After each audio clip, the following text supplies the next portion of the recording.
And our next guest's latest piece provides a roadmap of how AI could be integrated into healthcare, given current regulations. Let's bring in former FDA Commissioner Dr. Scott Gottlieb. He is now a board member with Illumina, continuing, and Pfizer, and a CNBC contributor.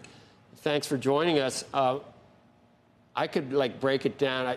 Remember when we used to have to do a paper, Scott, in school? I hated it, but you try to do an outline. Aren't there I could come up with 8 different areas of healthcare where AI could be used. Not just, drug discovery. It'd be amazing on what you can do there.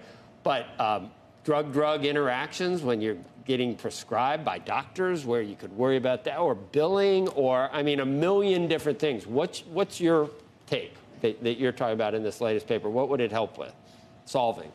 Yeah, look, AI is making broad penetration into healthcare, particularly in drug discovery, as you mentioned, and in things like clinical decision support software or machine learning. So clinical decision support software may alert physicians, prompt physicians related to drug-drug interactions, like you mentioned.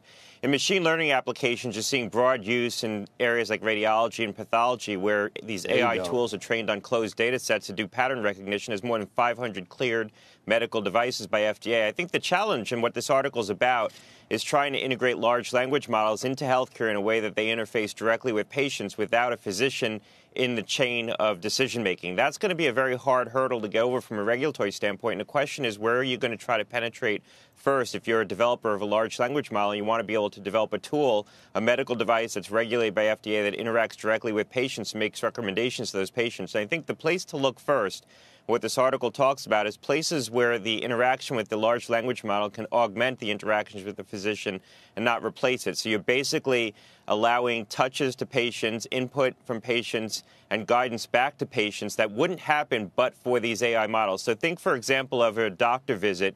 Before you go see the doctor, you may interact with a large language model, and that model will help make decisions about whether or not it's going to make adjustments in your medications or send you for certain laboratory testing in advance of that physician visit, so that the doctor's visit is going to be a higher productivity encounter. So the large language model has done some advanced work, or follow-up for patients, where follow-up just isn't happening under the current system because you don't have enough manpower.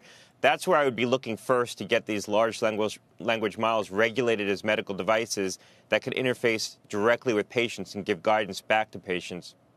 It's interesting, and that's the case that's made for a lot of different uses of AI, that it doesn't displace the person. It actually makes the person more productive. And it's not like you don't need specialists with more time on their hands, because it's like, if you try to make an appointment to do anything, Scott, it's mind-boggling. They go, okay, yeah, it looks like, how's February 18th look? Seriously, if you try to make an appointment today, it might be February or March. So you're hoping you're alive.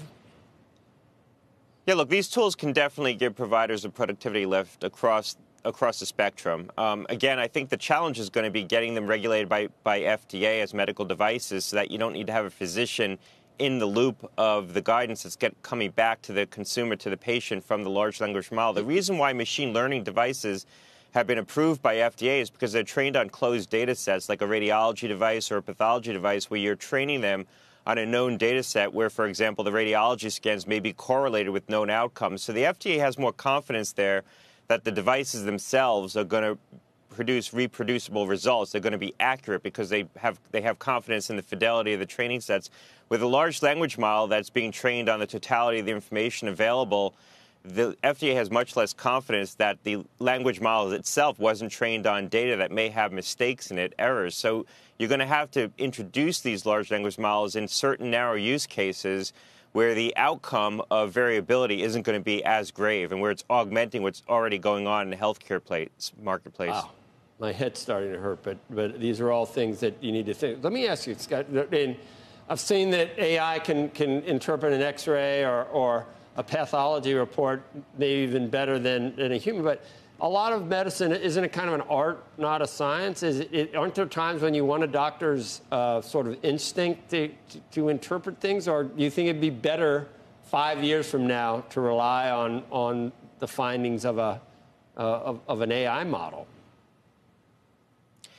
Yeah, to fully rely on the findings of an AI model in some of those settings, I don't think we're quite there yet. What you have are systems that help improve the productivity of radiologists substantially or pathologists by doing an initial read, coming up with a set of conclusions or analyses, and then there is physician review in most cases. Not every case. Some simple cases are handled by the AI tools, but by and large, you get physician review for that element that is an art, as you mentioned, where there's a lot of nuance, where a human being can put together multiple variables that an AI tool might not be able to do or might not have access to. In many cases, on a typical radiology scan, the radiologist will consult with the physician who ordered the test to try to glean more information about why the test was ordered that helps yield a better interpretation of the diagnostic scan itself. An AI tool obviously can't do that or can't do that right now. So there are instances, I think, where certainly a physician is very important. And in most cases, physicians are still somewhere in the loop of the decision-making.